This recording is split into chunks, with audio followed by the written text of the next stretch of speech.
Você sabe quem é o anticristo? Você sabe como ele virá? Quando ele virá? Qual é a sua verdadeira identidade? Não vá embora não, porque estamos começando mais um HDL Podcast e é sobre esse assunto que nós vamos conversar logo depois da vinheta. Nós estamos hoje numa espécie de efervescência, de ebulição, no que tange à discussão de quem é o anticristo. Sobretudo com a morte do Papa Francisco, esse assunto voltou à pauta, à agenda de muitos estudiosos. Aqueles que são mais assodados, fazendo afirmações categóricas de que agora é o último Papa e que depois vem a figura do anticristo. Eu gostaria que nós hoje nos cingíssemos, não de opiniões, não de correntes de pensamento, de variantes hermenêuticas, mas nós pudéssemos nos debruçar sobre os textos da Bíblia que tratam da matéria. Porque o que nós pensamos tem pouco valor. O que tem valor de fato é o que a Bíblia diz. E o que a Bíblia diz? Então eu vou recorrer aqui a 5 passagens bíblicas e pedir sua vênia para ler esses textos. O primeiro texto que eu vou ler é Daniel capítulo 7. Daniel foi um profeta que foi levado para o exílio da Babilônia ainda muito jovem. E Deus o honrou na Babilônia e ele foi um grande líder na Babilônia. A Babilônia caiu e ele permaneceu com a influência decisiva no outro império, o Império Medo-Persa.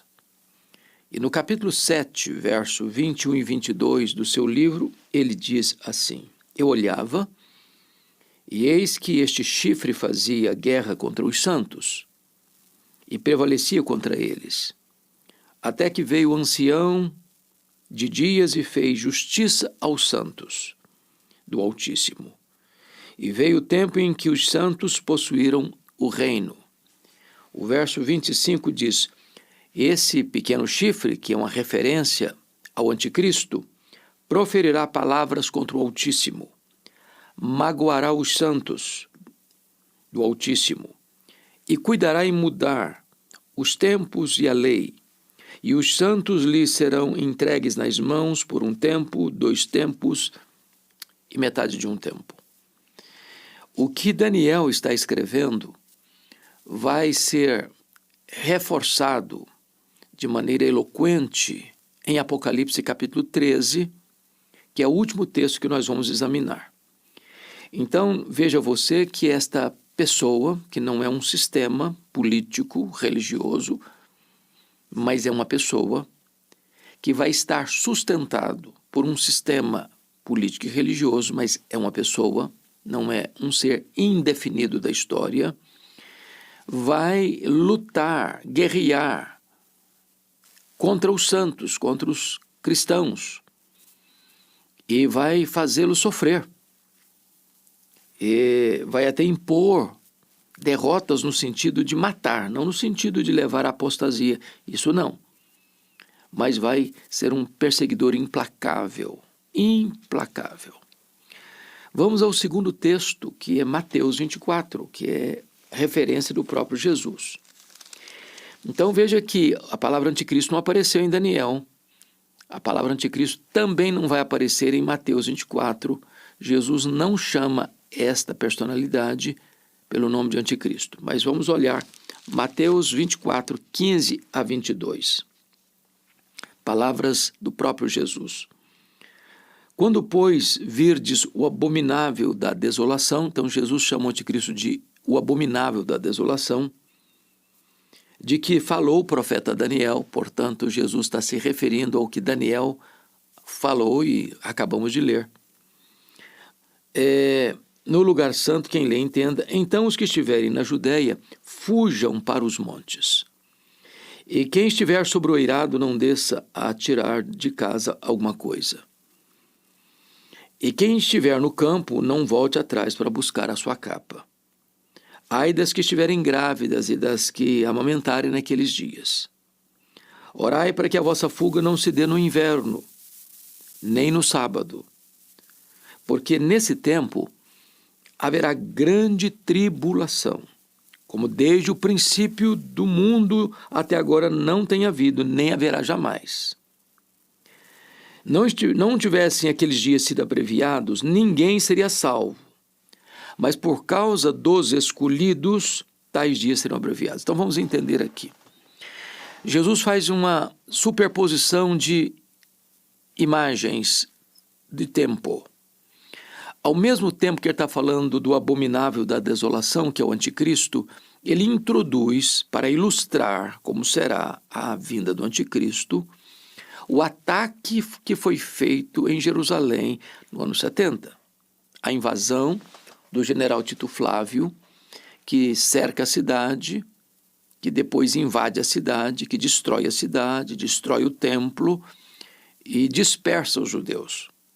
Então, ele está mostrando que, assim como teve a invasão de Jerusalém, e antes dele, lá no quarto século, Antíoco Epifânio profanou o templo, agora Tito Flávio vai também profanar o templo, que vai destruir o templo e queimá-lo. Ele está dizendo o seguinte: se você estiver fora dos muros, não vai lá.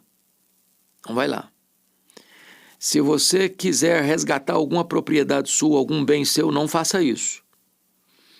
Ainda estiverem grávidas. Por quê? Porque a grávida não consegue correr, fugir às pressas. Como cerca de 1.000 judeus fugiram de Jerusalém e se abrigaram lá às margens do Mar Morto, na fortaleza de Massada. As grávidas não poderiam fazer isso porque não teriam condições de correr do exército inimigo. Também ele disse: olha, você deve orar para que não aconteça num sábado, porque no sábado não podia fazer longas caminhadas.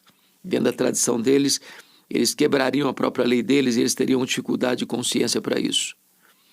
Deveriam orar para que não seja no inverno, porque também no inverno as temperaturas baixam a temperatura abaixo de zero e a caminhada seria muito mais difícil, muito mais complexa. E agora Jesus retorna ao anticristo para dizer que haverá naquele dia, agora ele não está fazendo referência à invasão do ano 70, por Tito Flávio, mas sim referência ao anticristo, dizendo que haverá grande tribulação.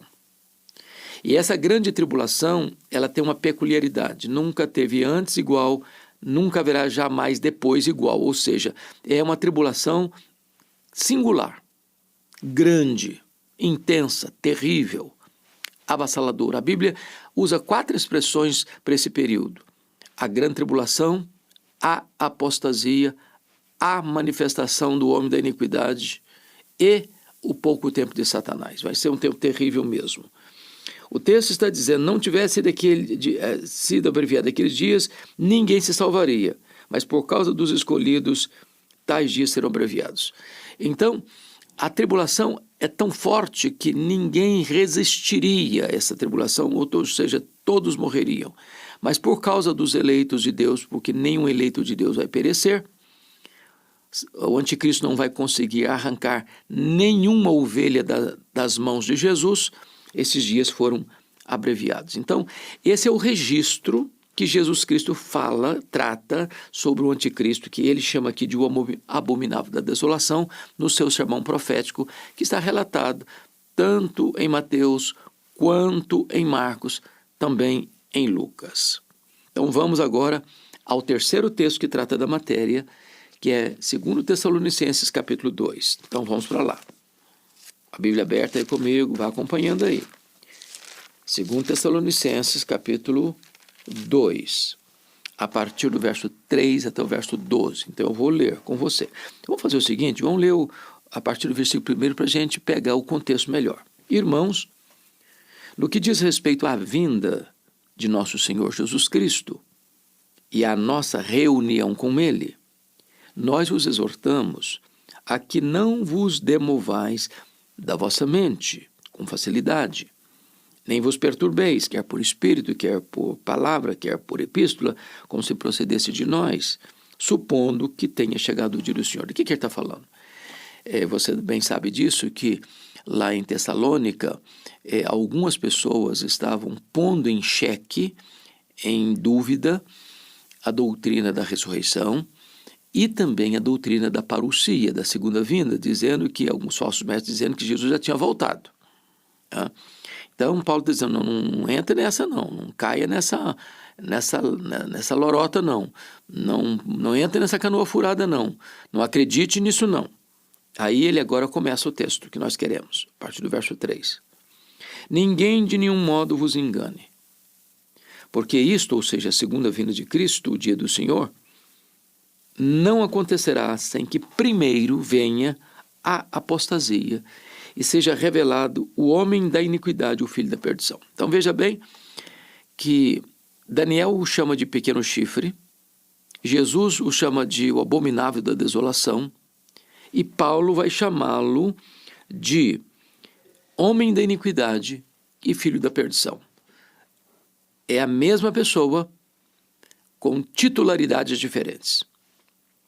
Paulo está dizendo que a segunda vinda de Cristo vai ser precedida por dois fatos. A apostasia, uma apostasia profunda, extensa, e vai ser precedida também pela manifestação do homem da iniquidade, o filho da perdição. Então, ele é o filho da perdição, ele é o homem da iniquidade. Quando diz que é o homem da iniquidade, é muito importante entender também. A palavra aqui é anomos no grego. Nomos é lei, anomos é sem lei. Isso significa que essa personalidade que nós chamamos aqui de anticristo, só João vai tratá-lo como tal, não vai respeitar lei, vai estar acima da lei. Ele vai governar como um absolutista, um carrasco, que ele é a própria lei, ele é o anomos, ele é o homem sem lei, o homem da iniquidade. Agora vamos ao versículo 4. O qual se opõe e se levanta contra tudo que se chama Deus, ou é objeto de culto, a ponto de assentar-se no santuário de Deus, ostentando-se como se fosse o próprio Deus. Então veja você que vai ser um inimigo figadal, avassalador, truculento, daqueles que confessam o nome de Cristo. Ele vai querer ser adorado como o próprio Deus. Ele vai exigir e requerer veneração, adoração das pessoas. E vai perseguir de maneira truculenta aqueles que se recusarem a adorá-lo. É isso que Paulo está tratando aqui. Ele se opõe e se levanta contra tudo que se chama Deus. Ele vai ser o arqui-inimigo de Deus. Por isso ele é o anticristo, contrário a Cristo, e tenta se colocar no lugar de Cristo. Paulo prossegue e diz assim: não vos recordeis de que ainda convosco vos costumava dizer essas coisas? Paulo já tinha passado por lá em Tessalônica, que era a capital da província da Macedônia, a terra lá de Filipe, da Macedônia, de Alexandre o Grande. Paulo já tinha ensinado esse assunto lá naquela igreja, está aqui escrevendo a carta, que ele estava nessas alturas em Corinto, escrevendo a carta para eles e dizendo: olha, eu falei desse assunto com vocês quando eu estive aí. E agora ele diz assim: e agora sabeis o que o detém, para que ele seja revelado somente em ocasião própria. E eu queria que você percebesse mais uma coisa. Versículo 7. Com efeito, o mistério da iniquidade opera e aguarda somente que seja afastado aquele que agora o detém. Então, tem duas coisas aqui. O que o detém e aquele que agora o detém. Então, tem uma coisa que é indeterminada e uma coisa que é pessoal. O que é uma coisa, é uma situação. Quem é uma pessoa. Então, o que o detém e quem o detém. Já que nós estamos falando de um ditador de amplitude mundial, o que o detém é o sistema legal.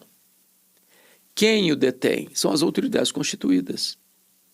Porque os países têm suas leis, têm suas normas, têm sua constituição, têm seu aparato jurídico, têm seu aparato de cortes que fiscalizam as leis e colocam em execução aquilo que se distorce para voltar ao propósito da legalidade.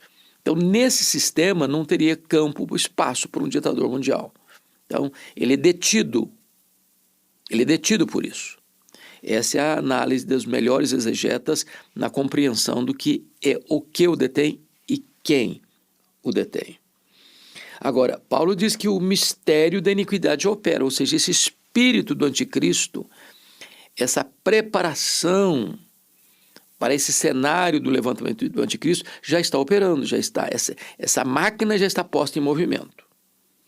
Aí diz o verso 8, então, quando ele se manifestar, será de fato revelado o iníquo. Aí sim ele vai se apresentar, revelado o iníquo, a quem o Senhor Jesus matará com o sopro da sua boca e o destruirá pela manifestação da sua vida. Então, o anticristo não vai ser um ditador derrotado por forças humanas, por exércitos humanos, por armas convencionais.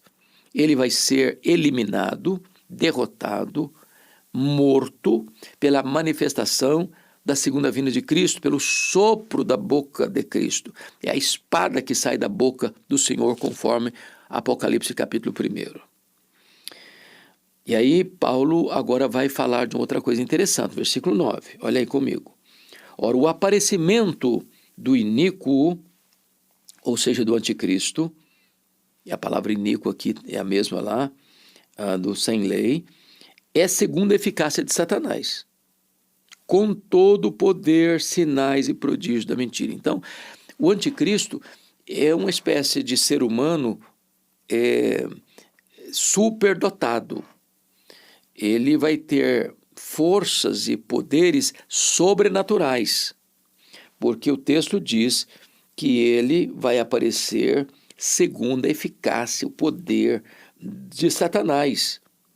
E com todo, não com algum, não com um pouco, não com muito, com todo o poder e sinais e prodígios da mentira. Então, ele vai operar milagres, ele vai fazer coisas que o homem natural, comum, não pode fazer.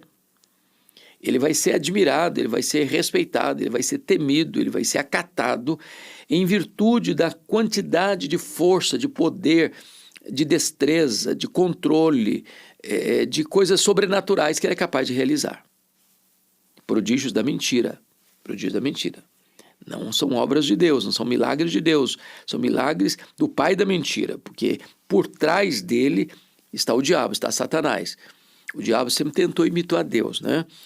Porque Deus é o Pai, o Filho e o Espírito Santo, a Trindade, o diabo vai querer fazer o mesmo, o diabo, o anticristo e o falso profeta. Porque Jesus, a segunda pessoa da Trindade, se encarnou, ele vai ser uma espécie de encarnação de Satanás. Porque Jesus morreu e ressuscitou, ele vai se recuperar de uma ferida mortal. Porque Jesus fez milagres, ele também vai querer fazer milagres. Ele é entre aspas, substituto de Cristo e ele é anticristo. Bom, versículo 11 diz assim, é por isso, vamos voltar ao versículo 10, e com todo o engano da injustiça aos que perecem, porque não acolheram o amor da verdade para serem salvos. Ou seja, as pessoas que rejeitaram a verdade vão se curvar diante do anticristo. Com todo o engano da injustiça aos que perecem. Ou seja, quando o homem rejeita a verdade, ele acaba se curvando diante das mentiras do anticristo. E está escrito no verso 11 para nós irmos à conclusão. É por esse motivo, pois, que Deus lhes manda a operação do erro para darem crédito à mentira, a fim de serem julgados todos quantos não deram crédito à verdade, mas pelo contrário, deleitaram-se na injustiça. Ou seja, sabe qual é o pior estágio que um ser humano pode estar na vida? É quando Deus o entrega a si mesmo. Quando Deus diz, você está rejeitando a verdade, você está acreditando na mentira, pois eu vou entregar vocês a vocês mesmos, e vocês assodadamente correrão para adorar o anticristo, para acreditar nas mentiras dele, nos milagres mentirosos dele, das operações da justiça dele, e vocês vão se prostrar diante dele, porque vocês rejeitaram a verdade, vocês serão entregues à mentira. Vamos ao penúltimo texto, ao quarto texto, que é 1 de João, capítulo 2, versículo 18. Então, vamos ver o que João, que é o único autor bíblico que chama esse indivíduo de anticristo. Capítulo 2, versículo 18, está escrito assim: filhinhos, já é a última hora. E como ouvistes que vem o anticristo, veja você que agora eu coloco um artigo definido antes da palavra anticristo. E como ouvistes que vem o anticristo, também agora muitos anticristos têm surgido, pelo que conhecemos que é a última hora. Então ele está dizendo duas coisas aqui. Primeiro, que existem anticristos, no plural. Porque todos aqueles que negam a Cristo, que rejeitam a Cristo, ou que torcem as palavras de Cristo, são anticristos. Esses anticristos são precursores do anticristo. E esse anticristo vem no que João chama de última hora, ou fim dos tempos, que é o período da primeira e segunda vinda de Cristo. Então, ao longo do cristianismo, muitos anticristos surgiram, preparando e pavimentando o caminho do anticristo. Agora, então, vamos ao último texto, que é o quinto texto, que é o mais completo dos textos da Bíblia sobre a matéria, que é Apocalipse capítulo 13, versos de 1 a 8. Então, peço que você aí acompanhe esse raciocínio. Está escrito assim: vi emergir do mar uma besta, que tinha 10 chifres e 7 cabeças, e sobre os chifres 10 diademas, e sobre as cabeças nome de blasfêmia. Quando ele diz de uma besta que tinha 10 chifres, que surge do mar, nós temos que entender que figura é essa. Não é que vai brotar lá um bicho esquisito do Oceano Pacífico, do Oceano Atlântico, do Oceano Índico, do Mar Mediterrâneo. Não. A palavra mar é um símbolo. E esse símbolo é interpretado pelo livro de Apocalipse mesmo. No capítulo 17, verso 15, ele explica o que significa essas águas do mar. Falou-me ainda: as águas que viste, onde a meretriz está assentada, são povos, multidões, nações e línguas. Então, voltando lá ao versículo 1, quando diz vi emergir do mar uma besta, ele está dizendo que a besta, que é o anticristo, vai brotar, vai surgir desta convulsão das nações, dessa confusão dos povos. Ele brota, ele vem diante de uma crise mundial, onde os homens vão querer um líder mundial que possa lhes prometer segurança e paz. Ele vem enganando, dizendo que ele vem em paz, paz, paz, quando na verdade ele vem trazer destruição. Então, é isso que significa emergir do mar. Quando diz que ele tinha 10 chifres, chifre fala de poder, força. 10 é um número de completude. Então ele vem com toda a força, com todo o poder. Cabeça é comando, controle, governo. 7 é o número da perfeição. Então ele é alguém que vai ter muito poder e vai ter a autoridade. Ele vai estar constituído como essa autoridade, porque ele vem como um grande líder mundial. Mas está escrito que sobre as suas cabeças nome de blasfêmia, ou seja, ele vai ser um consumado inimigo de Deus, um consumado inimigo de Cristo, um consumado inimigo do seu povo. Versículo 2. A besta que viera semelhante a leopardo, com pés de urso e boca de leão. Então vamos entender isso aqui. Essas figuras, essas bestas feras aqui, leopardo, urso e leão, são símbolos também de impérios do passado. Então, ele está falando que o anticristo, você se lembra lá da Babilônia, do Império Persa, do Império Grego, do Império Romano, que esse anticristo, ele vem trazendo em si todo o poder, toda a fúria, toda a destruição desses grandes impérios do passado, reunindo nele mesmo, como que numa síntese, todo o poder do passado que foi tão devastador e tão destruidor. Está escrito o verso 2, e deu-lhe o dragão o seu poder, o seu trono e grande autoridade. O dragão descrito no capítulo 2 de Apocalipse, é uma referência ao diabo, a Satanás. Então veja que ele tem uma delegação do diabo, de Satanás, do dragão, que vai dar ao anticristo o quê? O seu poder, o seu trono e grande autoridade. Então, ele é uma espécie de encarnação de Satanás. Ele vai ser como se ele estivesse no trono de Satanás. Ele vai ter todo o poder e toda a autoridade de Satanás. Então, ele é um ser maligno, consumado. Tá? Versículo 3. Então vi uma de suas cabeças como golpeada de morte, mas essa ferida mortal foi curada. Ou seja, um simulacro da ressurreição de Cristo. Ele é um imitador. Então, assim como Cristo morreu e ressuscitou, ele vai também querer sair de um simulacro de morte, de uma ferida mortal, para a sobrevida para a ressurreição. O que não é uma ressurreição de fato.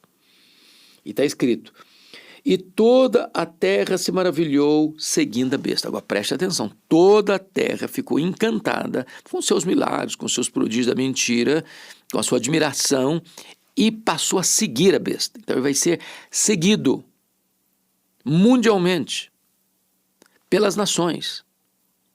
Ou seja, não só ele vai ter um governo mundial, mas vai ter uma adesão mundial. Toda a terra se maravilhou seguindo a besta. Versículo 4. E adoraram o dragão, porque deu a sua autoridade à besta. Agora preste atenção. A besta vem em nome do dragão, ela vem com a autoridade do dragão, se assentando no trono do dragão, recebendo o poder do dragão e levando as nações a adorarem o dragão, a adorarem Satanás. Mas veja mais no versículo 4. Também adoraram uma besta. Ou seja, o propósito do anticristo é levar as pessoas a adorarem Satanás e a adorarem a ele, o anticristo. Com uma grande pergunta, versículo 4. Quem é semelhante à besta? Quem pode pelejar contra ela? Ou seja, a admiração é tanta que as pessoas vão pensar assim: ele é o máximo, ele é invencível, ele é imbatível. Ninguém pode resisti-lo, ninguém pode derrotá-lo, ninguém pode destroná-lo. Então a pergunta é exatamente: quem pode pelejar contra ela? Na opinião popular, mundial, ele é um inimigo, ou ele é um ditador, ou ele é um governante imbatível, invencível, indestronável. Versículo 5. Foi-lhe dada uma boca que proferia arrogâncias e blasfêmias, e autoridade para agir 42 meses. Essa é a questão do tempo indeterminado. Ele vai ter autoridade para governar, e o texto está dizendo que o governo dele é limitado, porque governo ilimitado só Jesus tem. Só Jesus jamais será apiado do seu trono, seu reino é eterno.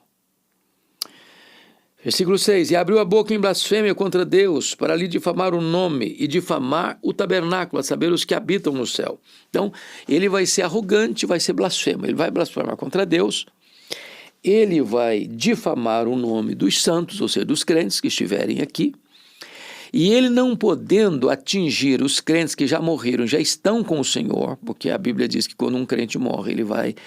o seu espírito é aperfeiçoado para entrar na glória, lá em Hebreus está escrito isso.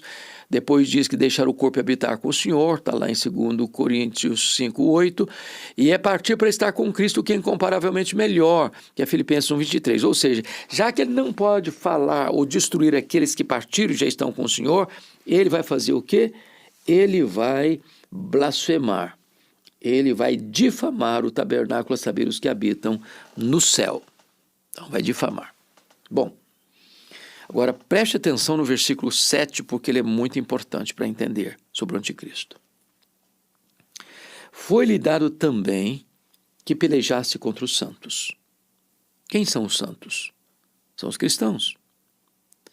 Todo aquele que crê no Senhor Jesus é santo. As cartas de Paulo sempre começam aos santos que vivem na cidade tal, aos santos que vivem na cidade, outra cidade. Então, santo é uma expressão para quem foi separado, agora é propriedade de Deus, vai pelejar, vai guerrear, vai batalhar contra os santos e os vencesse. A pergunta é, como é que o anticristo vai lutar contra os crentes e vai vencê-los? Não é que vai vencer no sentido de fazer desse cristão um apóstata. Vai vencer porque vai colocar um cristão contra a parede e diz, ou você me professa, ou você me segue, ou você me adora, ou eu te mato. O cristão vai dizer, eu prefiro morrer a me apostatar. E ao morrer, o anticristo venceu. Agora preste atenção.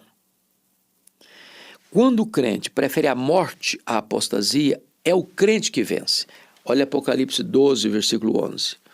Eles, pois, o venceram por causa do sangue do Cordeiro e por causa da palavra do testemunho que deram, e mesmo em face da morte, não amaram a própria vida. Então, como é que um crente vence o diabo, o anticristo? Primeiro, pelo sangue do Cordeiro. Se você está debaixo do sangue do Cordeiro, a morte não pode lhe pegar. Você não precisa ter medo daquele que mata o corpo, mas não pode matar a alma. Ao contrário, você tem que temer aquele que pode lançar-te no inferno, tanto o corpo como a alma. Então, nós venceremos pelo sangue do Cordeiro e pela palavra do testemunho. A palavra testemunho no grego é martiria, ou seja, o martírio. Os mártires venceram o anticristo, embora o anticristo os tenha vencido, no sentido de que vai produzir a morte deles, mas não a apostasia deles. Então, preste atenção nisso. Está escrito, versículo 7 eu volto a ler. Foi-lhe dado também que pelejasse contra os santos e os vencesse. Deu-se-lhe ainda autoridade sobre cada tribo, povo, língua e nação. Ou seja, o diabo vai ter, o anticristo vai ter um controle, um domínio universal. Cada tribo, cada povo, cada língua, cada nação. Agora preste atenção, versículo 8. E adorá-lo-ão todos os que habitam sobre a terra. Então, a adoração ao anticristo vai ser plena, global, mundial, universal, exceto, preste atenção agora, exceto adorá-lo todos os que habitam sobre a terra, aqueles cujos nomes não foram escritos no livro da vida do Cordeiro, que foi morto desde a fundação do mundo. Em outras palavras, Jesus não vai perder para o anticristo nenhuma de suas ovelhas. Quando você creu no Senhor Jesus, você foi selado com o Espírito Santo. Seu nome está escrito no livro da vida. Não tem borracha nesse livro.